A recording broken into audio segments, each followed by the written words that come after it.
ॐ सत्यव्रतं सत्यपरं त्रिसत्यं सत्यस्य योनिं निहितं च सत्ये सत्यस्य सतामृतसत्यनेत्रं सत्यात्मकं त्वां शरणं प्रपन्ना सत्यात्मकं त्वां शरणं प्रपन्ना।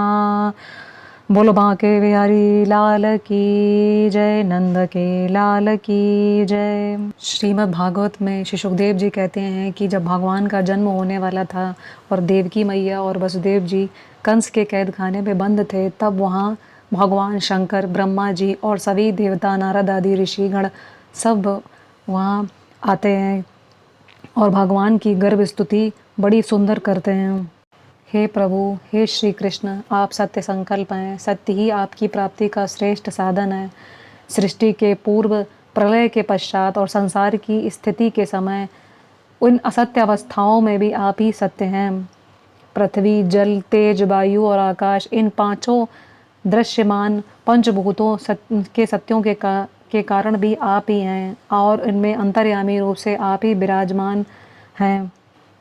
हे श्री कृष्ण सत्य स्वरूप, हम आपकी शरण में आए हैं।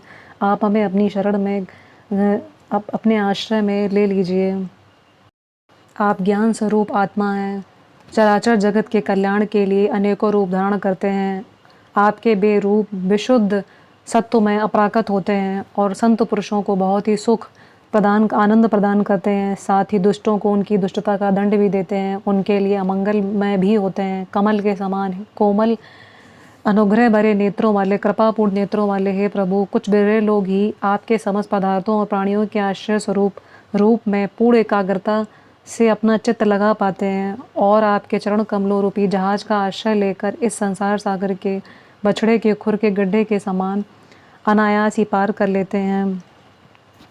हे प्रभु, आपने जैसे अनेकों बार मत्स्य, हयग्रीव, कच्छप, नरसिंह, वराह, हंस, राम, परशुराम और 52 अवतार धारण करके हम लोगों की और तीनों लोकों की रक्षा की, वैसे ही आप इस बार भी पृथ्वी का भार हरण कर लीजिए।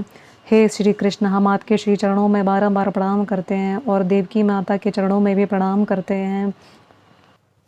अत सर्व गुणों पेता काला परम शोभना। श्री सुखदेव जी कहते हैं, अब शुभ गुणों से युक्त बहुत सुहावना समय आया। रोहिणी नक्षत्र था। आकाश के सभी नक्षत्र, ग्रह, तारे शांत सौम्य हो रहे थे। दिशाएं स्वच्छ प्रसन्न थीं।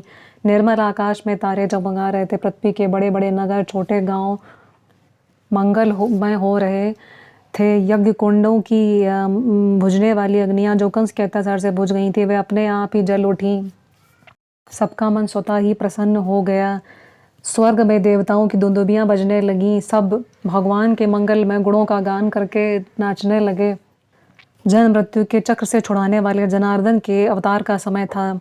उसी समय सबके हृदय में विराजमान भगवान विष्णु देव रूपणी देवकी के गर्भ से प्रकट हुए। जैसे पूर्व दिशा में 16 कलाओं से पूर्ण चंद्रमा का उदय हो गया हो। और वसुदेव जी ने जो भगवान का दर्शन किया, सुखदेव जी कहते हैं, तमद्भुतं बालकं क्षणं चतुर्भुजं शङ्खगदायुधायुधं श्रीवत्सलक्ष्मं गलशौभिकौस्तुभं पीताम्बरं सान्द्रपयोदसौभगं पीताम्बरं सान्द्रपयोदसौभगं।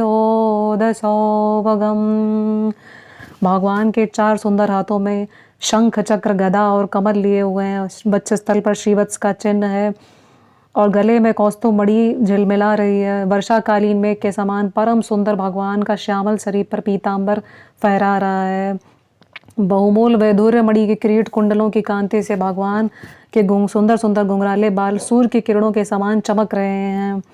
बाहों में बाजूबंद, कलाइयों में कंकन शोभायमान है। इन सब आभूषणों से सुशोभित बालक की अंग अंग से अनोखी छटा छटक रही थी। जब वसुदेव जी ने देखा तो मेरे पुत्र के रूप में तो स्वयं नारायण भगवान श्री कृष्ण ही आ गए। तब पहले ही तो उन्हें असीम आश्चर्य हुआ, फिर आनंद से उनकी आंखें खिल उठी। उनका रोम रोम परमानंद में मग्न हो गया।